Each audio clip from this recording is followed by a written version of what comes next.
नमस्कार दोस्तों, आपका स्वागत है हमारे चैनल पर, जहां हम आपको ले चलते हैं पौराणिक कथाओं और धर्म की अद्भुत दुनिया में।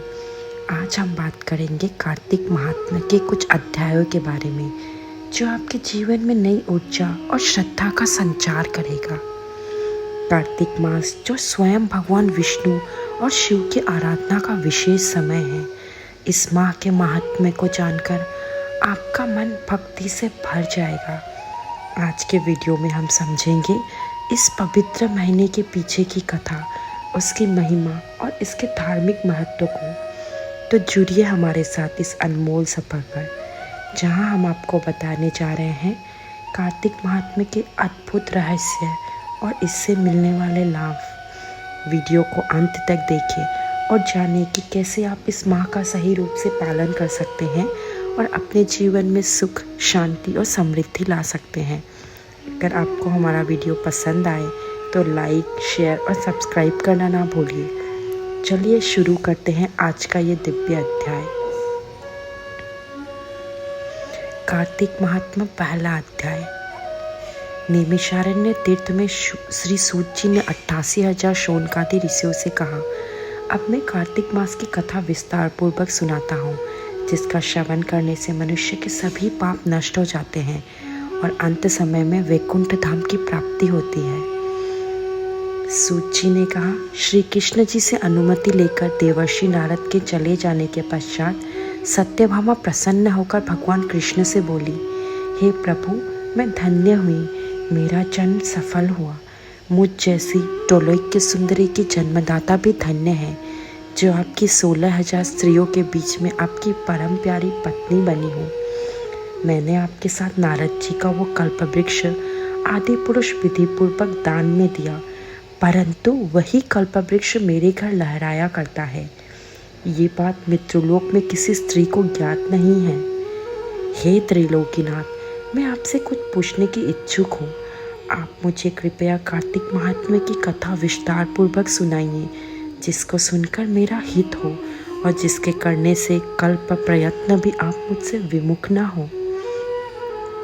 सूत जी आगे बोले, सत्यभामा के ऐसे वचन सुनकर श्री कृष्ण ने हंसते हुए सत्यभामा का हाथ पकड़ा और अपने सेवकों को वहीं रुकने के लिए कहकर विलासयुक्त अपनी पत्नी को कल्पवृक्ष के नीचे ले गए। फिर हंसकर बोले, हे प्रिय, 16,000 रानियों में से तुम मुझे प्राणों के समान प्यारी हो। तुम्हारे लिए मैंने इंद्र एवं देवताओं से विरोध किया था। हे कांते, जो बात तुमने पूछी है उसे सुनो। एक दिन मैंने श्री कृष्ण जी ने तुम्हारी सत्यभामा इच्छा पूर्ति के लिए गरुड़ पर सवार होकर इंद्रलोक जाकर कल्पवृक्ष मांगा। इंद्र द्वारा मना किए जाने पर इंद्र एवं गरुड़ में घोर संग्राम हुआ और गोलोक में भी गरुड़ जी गौओं से युद्ध किया। गरुड़ की चोंच की चोट से उनके कान एवं पूंछ कटकर गिरने लगे, जिससे 3 वस्तुएं उत्पन्न हुई। कान से तंबाकू, पूंछ से गोभी और रक्त से मेहंदी बनी। इन तीनों का प्रयोग करने वालों को मोक्ष नहीं मिलता। तब गौओं ने भी क्रोधित होकर गरुड़ पर वार किया, जिससे उनके 3 पंख टूटकर गिर गए। इनके पहले पंख से नीलकंठ, दूसरे से मोर और तीसरे से चकवा चकवी उत्पन्न हुए। हे प्रिय, इन तीनों का दर्शन करने मात्र से ही शुभ फल प्राप्त हो जाता है। ये सुनकर सत्यभामा ने कहा, हे प्रभु, कृपया मुझे मेरे पूर्व जन्म के विषय में बताइए कि मैंने पूर्व जन्म में कौन कौन से दान, व्रत व जप नहीं किए हैं। मेरा स्वभाव कैसा था, मेरे जन्मदाता कौन थे और मुझे मित्रलोक में जन्म क्यों लेना पड़ा। मैंने ऐसा कौन सा पुण्य कर्म किया था जिससे मैं आपकी अर्धांगिनी हुई। श्री कृष्ण ने कहा, हे प्रिय, अब मैं तुम्हारे पूर्व जन्म के किए गए पुण्य कर्मों को विस्तार पूर्वक कहता हूँ, उसे सुनो। पूर्व समय में सतयुग के अंत में मायापुरी में अत्रि गोत्र में वेद वेदांत का ज्ञाता देवशर्मा नामक एक ब्राह्मण निवास करता था। वो प्रतिदिन अतिथियों की सेवा, हवन और सूर्य भगवान का पूजन किया करता था। वो सूर्य के समान तेजस्वी था। वृद्धावस्था में उसे गुणवती नामक कन्या की प्राप्ति हुई। उस पुत्रहीन ब्राह्मण ने अपनी कन्या का विवाह अपने ही चंद्र नामक शिष्य के साथ कर दिया। वो चंद्र को अपने पुत्र के समान मानता था और चंद्र भी उसे अपने पिता की भांति सम्मान देता था। एक दिन वे दोनों कुश व समिधा लेने के लिए जंगल में गए। जब वे हिमालय की तलहटी में भ्रमण कर रहे थे तब उन्हें एक राक्षस आता हुआ दिखाई दिया। उस राक्षस को देखकर भय के कारण उनके अंग शिथिल हो गए और वे वहाँ से भागने में भी असमर्थ हो गए। तब उस काल के समान राक्षस ने उन दोनों को मार डाला। चूँकि वे धर्मात्मा थे इसीलिए मेरे पार्षद उन्हें मेरे वैकुंठ धाम में मेरे पास ले आए। उन दोनों द्वारा आजीवन सूर्य भगवान की पूजा किए जाने के कारण मैं दोनों पर अति प्रसन्न हुआ। गणेश जी, शिव जी, सूर्य व देवी, इन सब की पूजा करने वाले मनुष्य को स्वर्ग की प्राप्ति होती है। मैं एक होता हुआ भी काल और कर्मों के भेद से 5 प्रकार का होता हूँ। जैसे एक देवदत्त, पिता, भ्राता आदि नामों से पुकारा जाता है। जब वे दोनों विमान पर आरूढ़ होकर सूर्य के समान तेजस्वी, रूपवान, चंदन की माला धारण किए हुए मेरे भवन में आए तो वे दिव्य भोगों को भोगने लगे। एक दिन मैंने तुम्हारी इच्छा पूर्ति के लिए गरुड़ पर सवार होकर इंद्रलोक जाकर कल्पवृक्ष मांगा।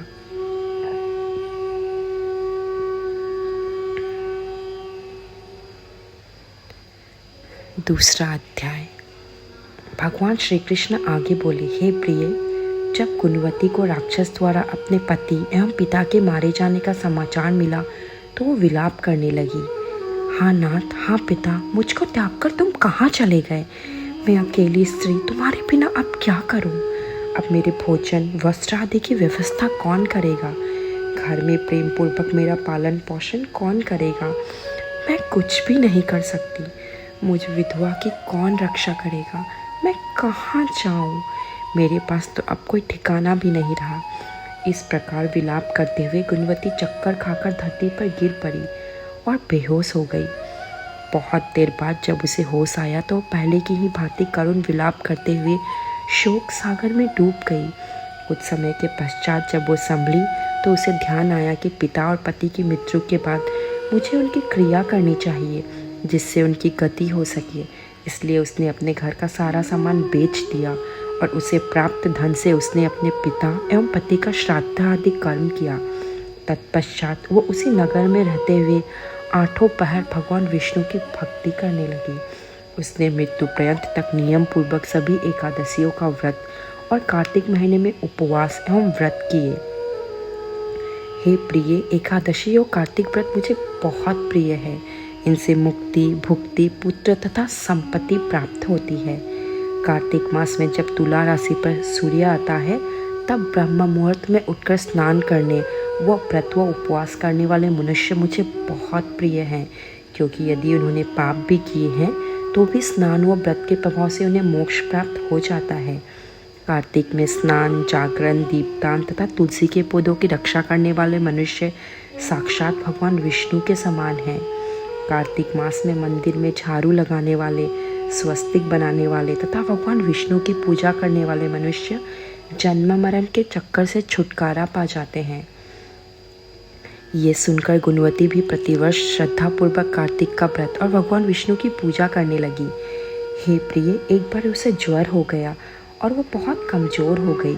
फिर भी वो किसी प्रकार गंगा स्नान करने चली गई। गंगा तक तो वो पहुंच गई, परंतु शीत के कारण वो बुरी तरह से कांप रही थी। इस कारण वो शिथिल हो गई। तब मेरे दूत उसे मेरे धाम ले आए। तत्पश्चात ब्रह्मा आदि देवताओं की प्रार्थना पर जब मैंने कृष्ण का अवतार लिया तो मेरे गण भी मेरे साथ इस पृथ्वी पर आए, जो इस समय यादव हैं। तुम्हारे पिता पूर्व जन्म में देवशर्मा थे तो इस समय सत्राजित है। पूर्व जन्म में चंद्र शर्मा जो तुम्हारा पति था वो डाकू है। और हे देवी, तू ही वह गुणवती है।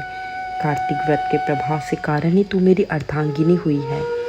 पूर्व जन्म में तुमने मेरे मंदिर के द्वार पर तुलसी का पौधा लगाया था। इस समय वो तेरे महलों के आंगन में कल्पवृक्ष के रूप में विद्यमान है। उस जन्म में तुमने दीपदान किया था, उसी कारण तुम्हारी देह इतनी सुंदर है और तुम्हारे घर में साक्षात लक्ष्मी का वास है।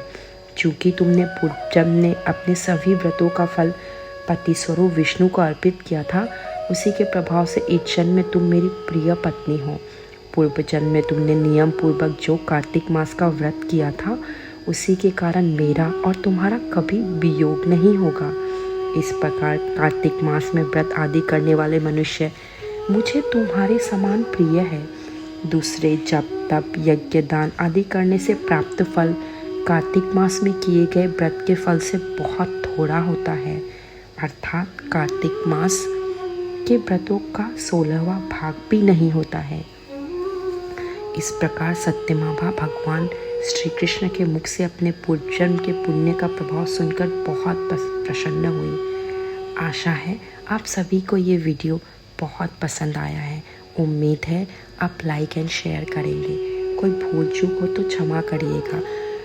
अनुरोध है आपसे कि मेरे लिए कोई सुझाव हो तो कमेंट में ज़रूर लिखिएगा। जय श्री कृष्णा।